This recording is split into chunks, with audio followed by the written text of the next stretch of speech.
Welcome to Medicaid Mastery, a cut above explaining the real long-term care Medicaid system.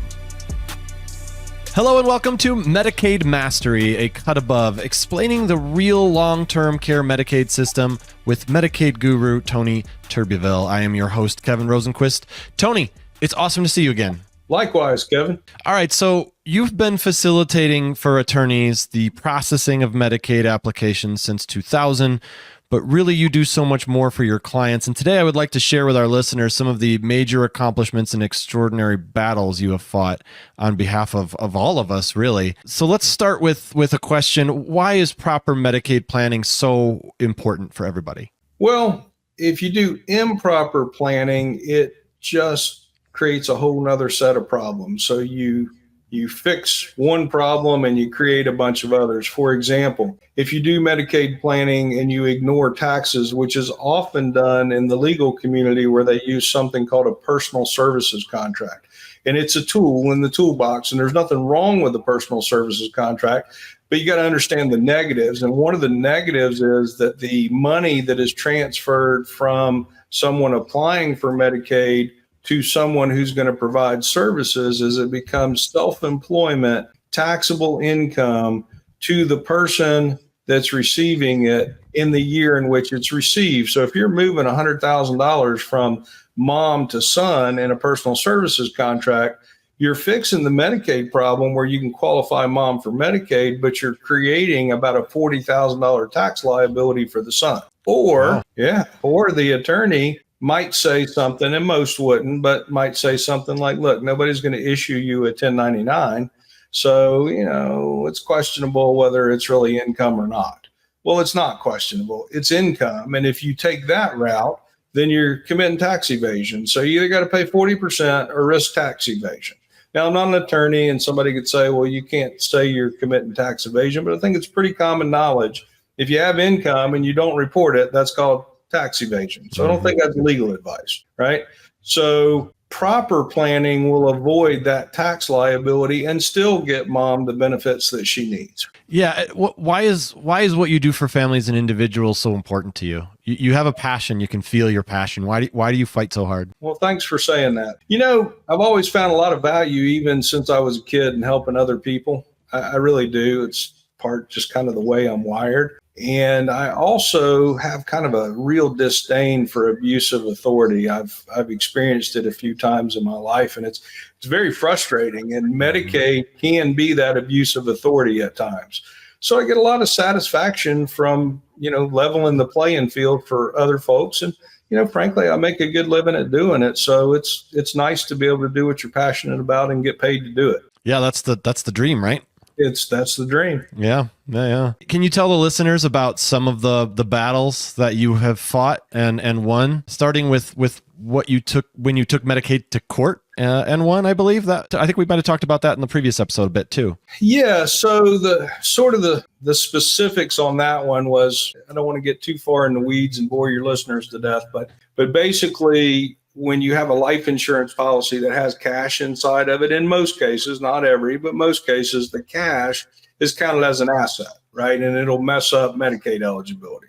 So you have to transfer that policy to somebody else in exchange for something of fair value. You can't just give it away in most cases. But Medicaid was saying that they would not allow the transfer to be considered as completed until the life insurance company had recorded that assignment at their office, right?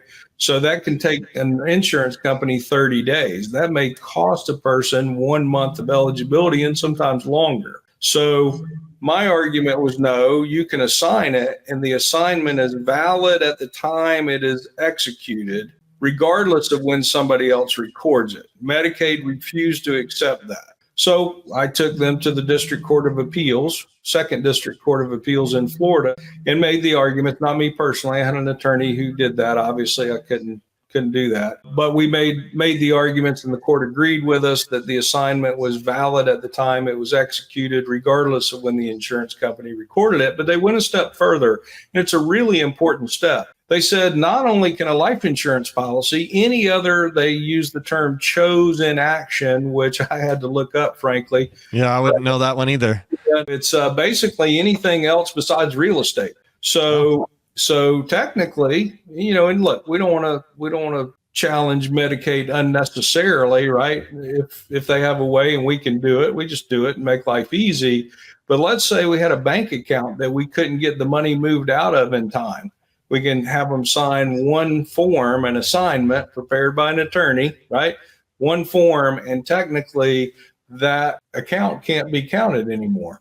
And we've used that a few times, and Medicaid challenged it a few times, and we pulled out the District Court of Appeal decision, and they said, yeah, I guess you're right, and it passed on through. So the decision was bigger than the reason we went to court. And that's an important one, and it can save people a lot of money because sometimes it's hard to get that stuff done in a timely fashion. Yeah, for sure. No doubt. Was there any stories of like some battles that you fought that you won for the people in certain or in a specific situation other than taking Medicaid to court? Yeah, we've done a few fair hearings that we've been successful on.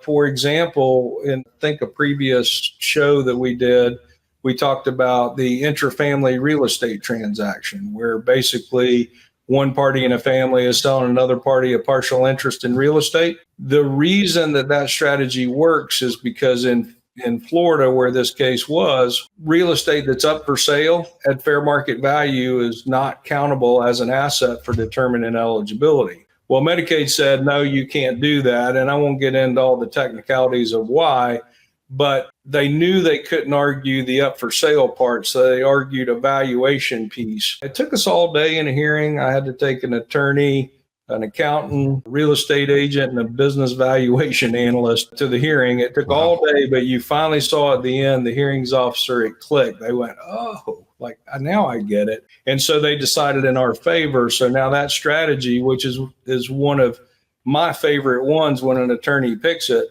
it works like a champ every time. No tax to anybody, just a bunch of paper pushing and moving some money. I mean, there's work to it, no doubt. Sure. It works great.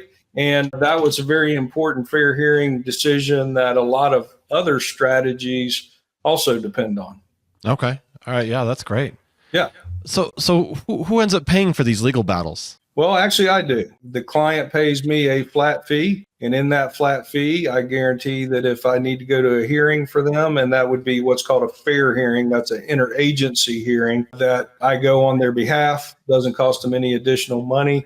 And if it is a case that needs to go to the District Court of Appeal because it's a repeat problem and I believe it's winnable, if they will allow me to take it there for them, then I will do that. And it's at my expense, which used to be 10 grand. It's gone up a little bit since then. So I put that out of my pocket because the way I see it, the client needs the benefit regardless. And if I win, it's going to be beneficial in other cases going forward. So it's worth the investment. To me, it's the right thing to do for the client. Yeah, that makes sense. I see both sides of that for sure. Yeah. It's highly impressive how hard you work in this field and how good you are at making changes that actually benefit individuals and families within the Medicaid industry. Do you find that drive you have helps attorneys who partner with you? Yeah, this just happened a couple of days ago. It's kind of probably worth sharing.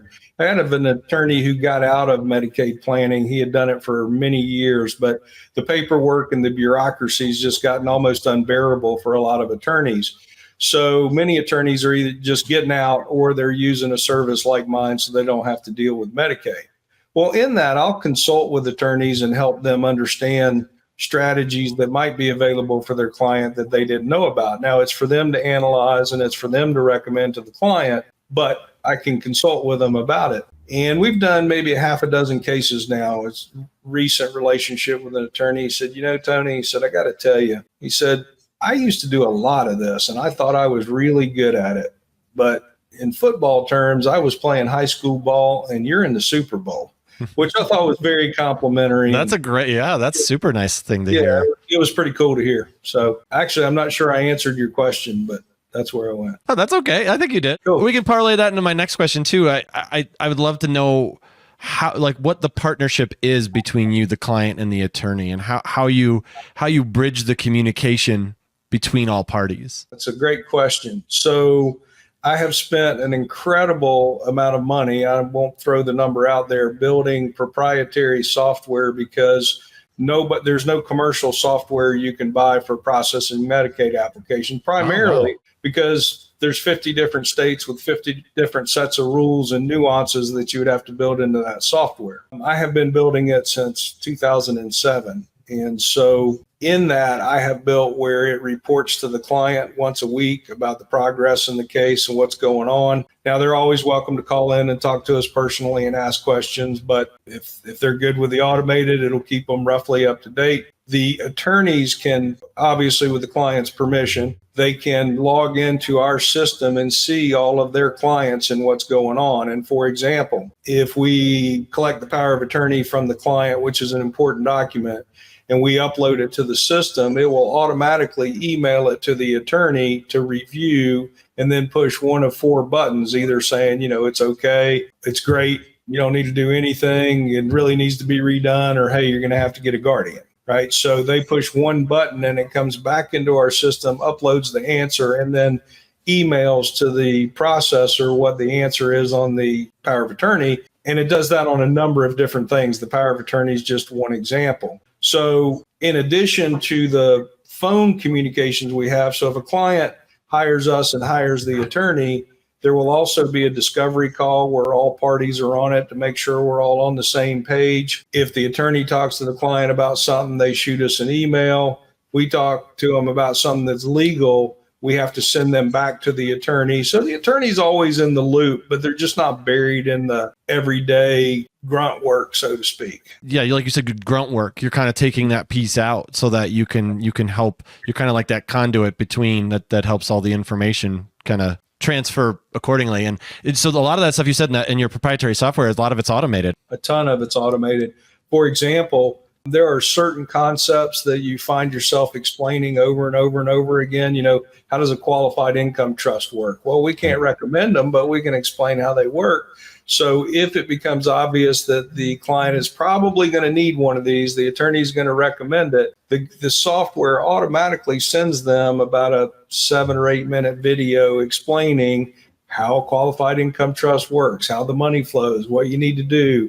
It walks them through everything. We have maybe, 12 of those explanatory videos that just happens automatically. And on and on goes the list. I could bore you for a couple hours with the stuff. Well, I mean, automation is the big thing now, AI and automation. So that's really cool that you were able to implement that into your system.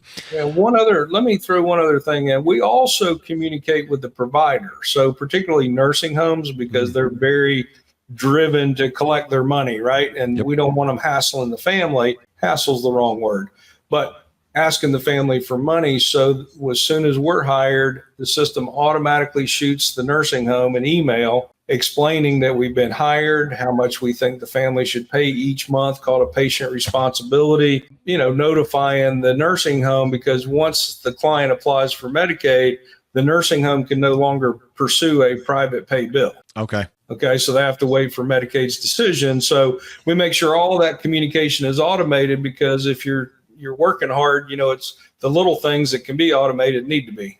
Right. Yeah, definitely. Yeah. I've read a lot where Platinum Benefit Services is referred to as the Florida Long-Term Care Financing Solutions Company. What does that mean? Sure. It's not just Medicaid. Medicaid is the biggest payer source in the country by far for long-term care, but Veterans Administration, if you qualify, you serve during wartime and meet some other criteria, then you or your spouse can qualify for home health care assisted living benefits. It's not much in the nursing home. It's $90 and it's personal allowance. But anyway, so VA can be a source for paying some of these costs. There's county programs that can be part of it. In some situations, it can make sense to do a reverse mortgage. There are clients who come in that are quite wealthy, and we say, look, we can do it. We can get you Medicaid, but probably wouldn't, because here's the negatives of liquidating your portfolio, right? So you can structure it this way so that your income is paying for it. So we don't just look at, hey, is this a sale for us? Can we get them to hire us to do Medicaid. A lot of times there's another way to do it. And if there is, and it's better, it seems more advantageous, we'll explain that to them. And let me say, we'll help them and we'll refer them out to the right people. I am a VA accredited representative, but I don't do VA as well as I do Medicaid. So I would refer them to the person who does VA as good as I do Medicaid. We connect them up. We get them to the right people and do the right job for the client, regardless. Is it hard to keep up with changes and new statutes and all that in Medicaid? Because it's such a complicated process. Obviously, you've been talking about how complicated it is. Does it change often? Nuances change often. The big picture doesn't change that often. The last time the big picture changed was 2005 under the Deficit Reduction Act. So that's going way back. There was another time in 1993. So the big picture rules, they change pretty slowly.